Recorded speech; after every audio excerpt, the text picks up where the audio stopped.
কোনো মূর্ত আদর্শে, যার কোনো মূর্ত আদর্শে, অর্থাৎ আমরা ঠাকুর ধরেছি, আমাদের কাছে কি ঠাকুর কি জীবন্ত হয়ে আছেন, মূর্ত হয়ে আছেন?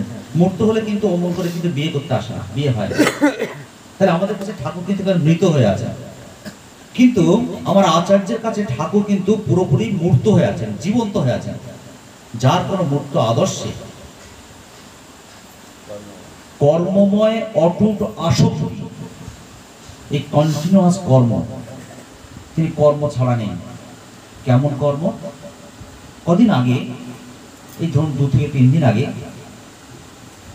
রাত প্রায় 11:45 একটা সৎসঙ্গ করে গেছি। সারাদিন কষ্ট, পেশেন্ট দেখে থেকে এটা অপারেশন করে করে শেষ করে একটু শুতে যাব, ঠিক 11:45 দেওঘর থেকে ফোন আসলো।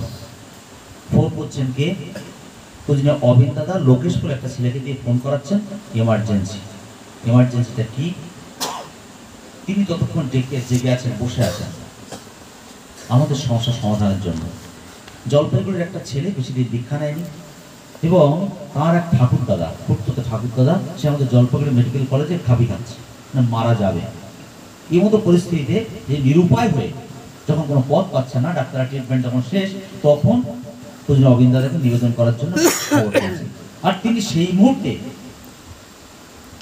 আমি প্রশ্নটা সেখানে না, প্রশ্ন হচ্ছে 11:15 তিনি আমাদের জন্য বসে আছেন।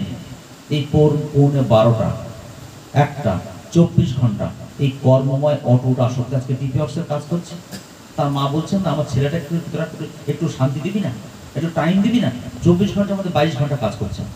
এই কর্মময় অটুট আসক্তি, অটুট মানে ছাড়া নেই, মানে গ্যাপ নেই, মাঝে আমি চলছি, মাঝে চলছি না, মাঝে চলছি, মাঝে চলছে না, এরকম নয়। অটুট মানে নিরবচ্ছিন্ন, মানে কন্টিনিউয়াস তার সাথে লেগে থাকে, অ্যাডহারেন্স।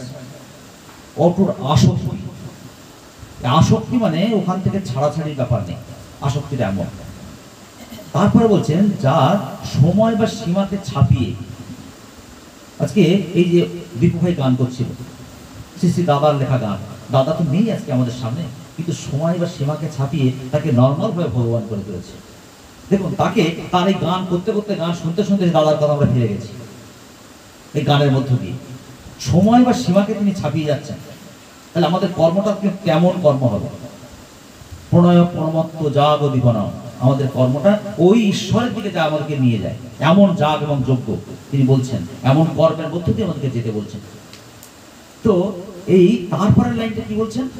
যে কর্ময় অটুট আসক্তি, সময় বা সীমাকে ছাপিয়ে যার ভালো মন্দ, যার দর্শন, তার প্রথম, তারপর বলছেন যার কাব্য, দর্শন এবং বিজ্ঞান মনের ভালো মন্দ সংস্কারগুলিকে তাকেই সার্থক হয়ে উঠেছে এবং তাকে সহজভাবে ভগবান করে তুলেছে। এই কথাগুলো তিনি মানুষের সদ্রূপ। এই যে কথাগুলো আছে, মাঝখানে কথা যুক্ত করলেন, 3টে কথা যুক্ত করলেন।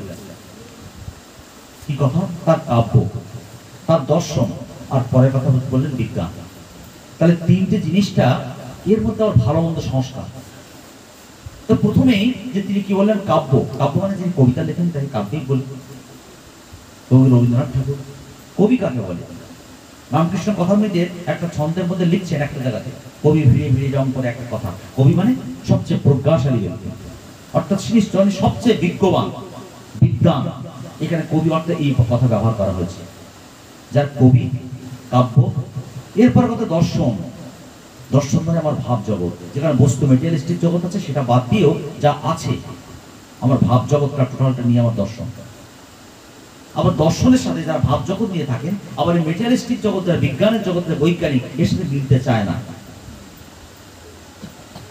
ঠাকুরের কাছে বসে আছে, একদল বৈজ্ঞানিক আসছেন, আরেক দল দার্শনিক আসছেন। ঠাকুর তার কয়েকদিন আগে ঠিক করছেন, সবাইকে বলছেন এই 16খানা চেয়ারের ব্যবস্থা করবে। 16খানা চেয়ার চাই, না 15খানা না 17খানা, 16খানা চেয়ারের ব্যবস্থা করা হলো। তার খানিকদিন পর বিশ্বের তাবড় বৈজ্ঞানিক, তাবড় ওই দার্শনিক সবাই এসে হাজির হলো, সেই 16 জন হাজির হলো। ঠাকুরের সামনে প্রশ্ন তুলে দিয়েছেন, যে দর্শন আর বিজ্ঞান প্রশ্ন, এমন করে প্রশ্ন তুলে দিয়েছেন, আর ঠাকুর কোনো উত্তর দিচ্ছেন না। ঠাকুর দূর দেশের পারে তাকিয়ে আছেন। দেখছেন একটা গাছ আছে, গাছ কাঁঠাল গাছ, কাঁঠাল গাছের উপরে ঘুঘু পাখি একটা কি সুন্দর সুন্দর করে পাখি বাসা বাঁধছে, সুন্দর পাশে বাঁধছে। আবার আরেকটু দিকে তাকিয়ে দালানের মাঝখানে ফুটো দিয়ে দেখছেন আরেকটা জায়গা তো পাখি কি সুন্দর করে বাসা বাঁধছে।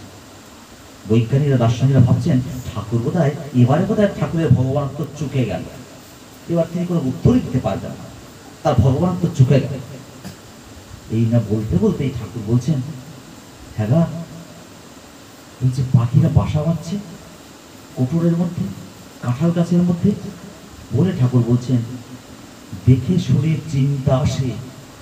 ঠাকুর লিখছেন, বলছেন তাদের সামনে, দেখে শুনে চিন্তা আসে,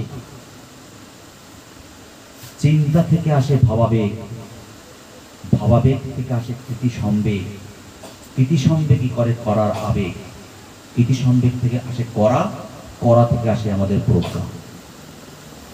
আর প্রজ্ঞা যখনই হয় তখন বস্তুর স্বরূপটাকে ঠিক ঠিক বস্তুত্ব যেটা সেটাই জানা যায়। পাখিগুলোর মাথায় চিন্তা কে দিল? ঠাকুর বলছেন পাখিগুলোর মাথায় কে চিন্তা দিল? কোথা থেকে চিন্তা এলো? আমার ব্রেনের মধ্যে একটা চিন্তা এলো, আমার স্কাল ঘুরে ফেলা হলো, ওর মধ্যে 1000-12খানা নার্ভ, সেন্সারি নার্ভ আছে, মোটর নার্ভ আছে, সব অলফ্যাক্টরি, অক্রোমোটর যা আছে, সেন্সারি কর্টেক্স সব খুলে ফেলা হলো। কোথা থেকে চিন্তা? চিন্তা কোথায় ছিল? ওই চিন্তা কি চলে গেল? না, তাহলে কোথা থেকে চিন্তা এলো?